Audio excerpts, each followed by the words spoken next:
Welcome. Today we examine one of the most severe humanitarian crises of the 21st century. In Gaza, the scale of suffering has reached levels described by international observers as unthinkable. What began as a localized conflict has spiraled into a total collapse of the systems required to sustain human life. With restricted access to the basics, food, water, and medicine, the civilian population is caught in a vice. We will look past the headlines to analyze the data provided by the United Nations and humanitarian NGOs to understand the depth of this disaster. This is an objective look at the current reality on the ground. The physical landscape of Gaza has been fundamentally altered. Satellite imagery and ground reports indicate that approximately 80% of all buildings in certain sectors have been damaged or completely destroyed.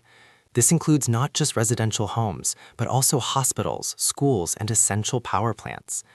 When the infrastructure of a city vanishes, the ability to provide healthcare or shelter disappears with it. Currently, only a fraction of Gaza's hospitals remain even partially functional, struggling to operate without electricity or sterile supplies. The destruction is so widespread that experts estimate reconstruction could take decades. Hunger has become a weapon of war. According to the Integrated Food Security Phase Classification, or IPC, roughly 1.1 million people in Gaza are facing catastrophic levels of food insecurity. This is the highest level of hunger ever recorded by the IPC system for a specific population. Families are surviving on less than one meal a day, often consisting of animal feed or wild herbs. The lack of nutritional intake is particularly devastating for children, leading to a surge in acute malnutrition. Without an immediate and massive increase in food aid, the risk of a full-scale famine is not just a possibility, it is imminent. Access to clean water is a fundamental human right, yet in Gaza, it has become a luxury. Reports indicate that 95% of the water available is unfit for human consumption due to contamination and the lack of fuel for desalination plants. The breakdown of sewage systems has led to waste flowing through the streets, creating a breeding ground for waterborne diseases like cholera and hepatitis A. With limited soap and clean facilities, maintaining basic hygiene is impossible for most.